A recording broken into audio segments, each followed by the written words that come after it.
All right, joining me now, as he does every Monday, Sky's political contributor, Chris Uhlmann. Chris, welcome. I had some remarks then just to really get into the grunt of the Prime Minister's speech. It was briefed out to the media this morning, and there was a particular focus, as I said, on the Prime Minister basically offering up on the table support for his carbon policies and the possibility, only a possibility at this stage, that he might put business tax cuts on the table. What was interesting over the weekend, the Business Council itself released some modelling. They say that the cost of all these net zero policies from state and federal governments is somewhere between $300 and $530 billion. Now, this is about the first time, isn't it, in the whole debate that we have seen some sort of a costing on climate costs. We haven't had that from Labor up until now. No, we've never had from Labor what a total system cost on its electricity system would be. And remember, that's just a part of all of this because we get caught up on the transition of the electricity system, but we're talking about changing all of our energy systems, and that's a much bigger project. And the $500 billion figure that the Business Council of Australia put on it at a 70% target by 2035, I think is a vast underestimate. I think you could easily double it. And why do I think that? We'll look at every single electricity project that we've done. Take Snowy Hydro 2.0 as one of those things. It was going to cost $2 billion and be delivered by 2021, as I first recall the figures. Well, it's gone up 6 times.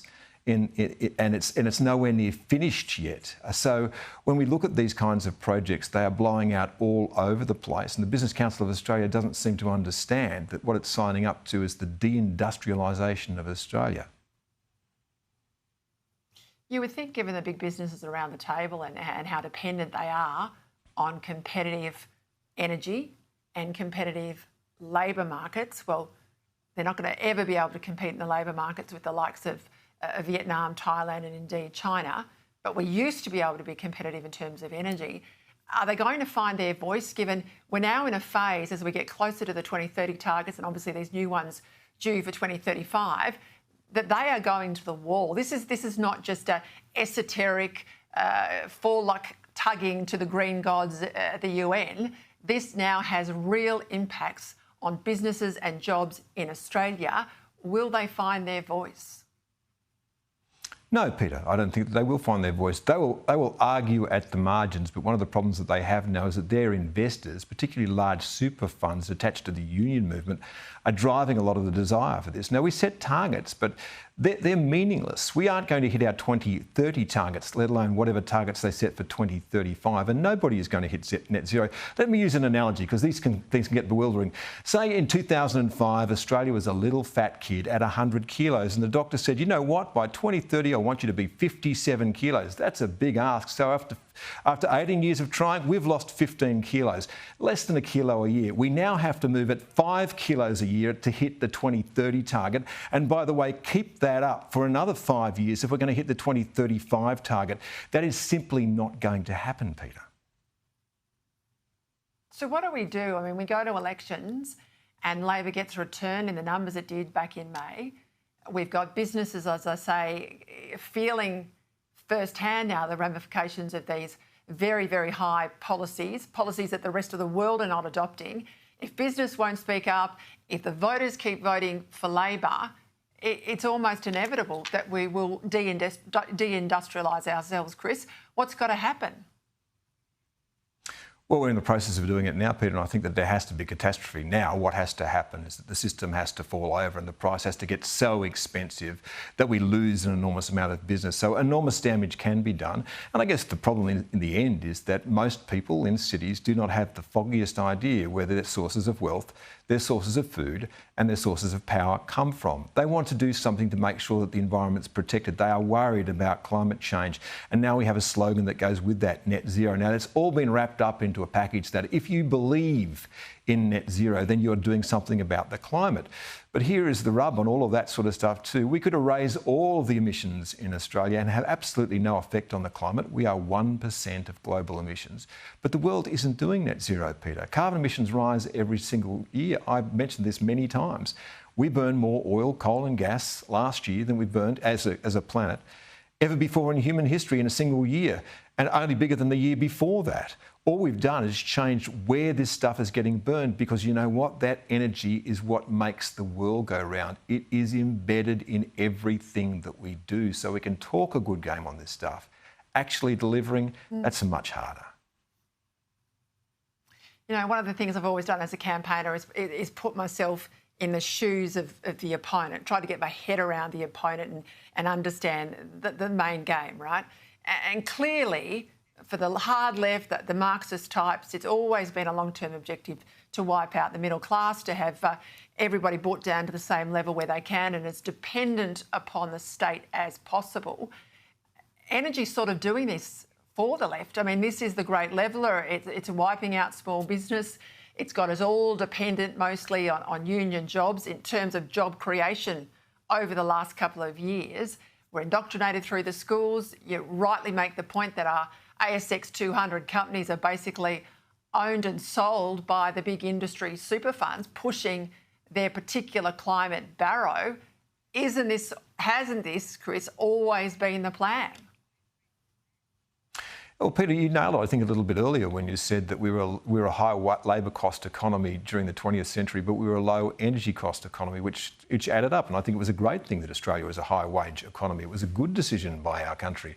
Unfortunately, in the 21st century, we cannot be a high labour cost and a high energy cost economy. That is simply not going to add up. There will be nothing made in Australia under that scenario, and we will be simply outcompeted by others, and we'll be outcompeted by others who've decided they're going to use the fossil fuel that they have, because that's what the United States of America is doing. Don't forget, they've completely unplugged from this. China was never on this track. They now burn 57% of the world's coal. Sure, they make lots of solar panels and they make lots of wind turbines, which they sell to us. But when it comes to running their own grid, 60% of that is coal-powered. So, you know, it's clear what decisions China's made.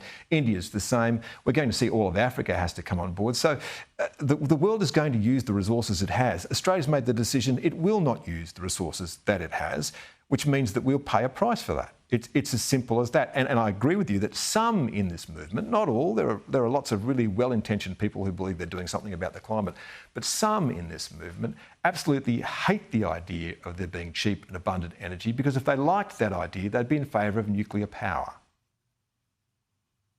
Well, I've got a grab now from Dan Tehan, who happens to be in the United States. And for all the talk that the coalition is reviewing everything and they will not give us in the media a position on net zero or 2030 targets or 2035 targets, Dan Tehan has had this to say about nuclear power. I want to visit a couple of the big national laboratories here in the US, Idaho and Oak Ridge, and have a look at what's happening both with nuclear when it comes to SMRs in particular. There is no doubt that every major industrialised country, apart from Australia, is either seriously considering nuclear or is adopting nuclear technology at pace. All right, if he can take, as the Minister, Shadow Minister, an in-principle position on nuclear, then surely they can take an in-principle position on net zero, because the longer they sit on the fence, the longer they do this piecemeal, as it would appear there with those comments from Dan Tehan, they go back to all the mistakes in the Peter Dutton era of not doing enough until they get to the campaign and then trying to do too much in that 6-week period. Yeah, Peter, look, and I like Dan and I like a lot of people in the coalition, and I think that they're well-intentioned. They all have different ideas, but I wouldn't trust the coalition to do up its own shoelaces at the moment without tripping over. Quite frankly, it's a tiny fraction of the parliament now. It still manages to make itself a news story.